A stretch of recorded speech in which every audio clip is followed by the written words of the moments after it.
नमस्ते दोस्तों। मेरा नाम अनीता बापना है। मैं सुप्रीम कोर्ट में एडवोकेट ऑन रिकॉर्ड हूँ। अब स्कूल खुलने का समय हो गया है और कॉलेजेस भी खुल रहे हैं। तो स्कूल का तो वातावरण बहुत ही प्रोटेक्शन में होता है, सुरक्षित वातावरण होता है। जो टीचर्स भी होते हैं वो माता पिता का रोल ही अदा करते हैं। तो स्कूल में जब हमारे बच्चे होते हैं तो हमें इतनी टेंशन नहीं होती है। लेकिन जब भी ये बच्चे बड़े होकर कॉलेज आने लगते हैं तो कहीं ना कहीं माता पिता के मन में थोड़ा सा डर होता है, क्योंकि कॉलेज का वातावरण थोड़ा खुलेपन का होता है। तो ऐसे समय में रैगिंग की संभावना होती है। रैगिंग कुछ सालों पहले इतनी भयानक नहीं थी, जो पिछले कुछ सालों में ऐसी भयानक रैगिंग होने लगी है कि कुछ बच्चों की ने अपनी जान भी खोई है। तो जिन माता पिता अपने अपने बच्चों को खोया है और जवान बच्चों को, हम उनका दुख समझ सकते हैं। तो रैगिंग पर महाराष्ट्र में लॉ भी बना, एंटी रैगिंग लॉ, जो 1999 में। इस लॉ के अंदर अगर रैगिंग के अंदर कोई भी लड़का पकड़ा जाता है तो उसको उस स्कूल या उस कॉलेज से 5 साल के लिए निकाल दिया जाता है और कानून में उसे 2 साल की सजा भी हो सकती है।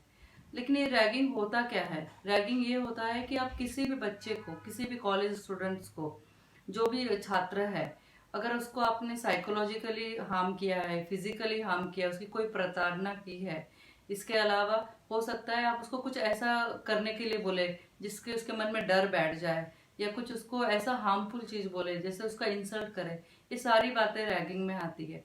रैगिंग की घटना ऐसी हुई थी कि महाराष्ट्र में 2 साल पहले एक डॉक्टर लड़की को अपनी जान तक देनी पड़ी, उसको उसकी जाति पर बोला गया था, तो उसकी जान चली गई थी। तो वो मामला अभी भी कानून में के कोर्ट में चल रहा है। लेकिन कानून की बात एक तरफ रह गई, लेकिन जिस माँ बाप ने अपने बच्चों को खोया है, हम उनके बच्चे रिटर्न नहीं कर सकते। तो कहीं ना कहीं ये हमारी सामाजिक जिम्मेदारी है कि हमारे बच्चे जब कॉलेज जा रहे हैं तो हम उनको कहीं ना कहीं समझाएं कि इन बच्चों पर रैगिंग कितना भयानक है। पहली बात तो रैगिंग का शिकार न हो, इसके लिए उनको इमोशनली स्ट्रांग बनाना है। और दूसरी बात, जो बच्चे अगर बड़े हैं, सीनियर है, अगर वो रैगिंग कर रहे हैं तो एज ए पेरेंट्स, आपकी और मेरी, हम सब की ऐसा समाज जिम्मेदारी है कि हम उनको बोले कि रैगिंग ना करें।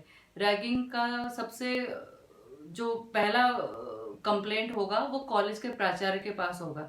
अगर ये कंप्लेंट उन्होंने ले ली है और वो लिखित में है तो उनको एंटी रैगिंग कमेटी बनानी पड़ेगी। एंटी रैगिंग कमेटी जो भी निर्णय लेगी वो निर्णय को सही माना जाएगा। अगर आप उससे संतुष्ट नहीं है तो आप पुलिस स्टेशन भी जा सकते हैं अपने बच्चे के लिए।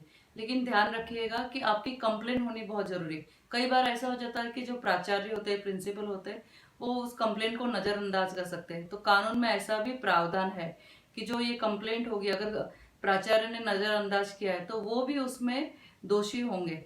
तो एंटी रैगिंग कानून बहुत ही प्रभावित तरीके से इम्प्लीमेंट हुआ है, लेकिन इसका इस्तेमाल भी करना जरूरी है। तो हमेशा जब भी आपके बच्चे अभी कॉलेज में जा रहे हैं तो उनको इस वीडियो के द्वारा ये नॉलेज जरूर दीजिएगा कि रैगिंग ये कानूनन जुर्म है और आप ये करेंगे, या आप इसके कोई इस बच्चे को हो सकता है कि कोई रैगिंग कर भी रहा है तो उसको अगर इस कानून की मालूमात होगी तो कम से कम वो कंप्लेंट कर पाएगा।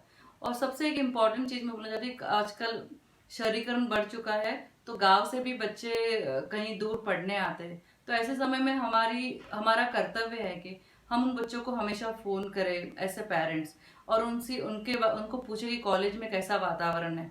कई बार कॉलेज में, हॉस्टल्स में ऐसे वातावरण होता है कि बच्चे डर जाते हैं।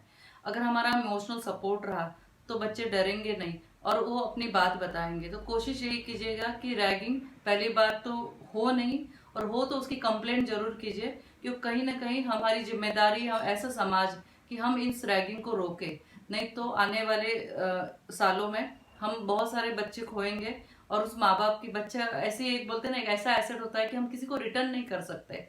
तो मेरी सबसे हाथ जोड़कर प्रार्थना है कि पहली बात तो रैगिंग को गुड बाय बोलिए, और अगर होती है तो उसकी कंप्लेंट जरूर कीजिएगा। मेरा आज का वीडियो बनाने का यही प्रयोजन है कि अगर इस वीडियो को देखकर बच्चे समझ जाए कि रैगिंग नहीं होनी चाहिए और करनी भी नहीं चाहिए, तो मैं समझूंगी कि मेरा प्रयत्न सफल रहा। बहुत ही धन्यवाद।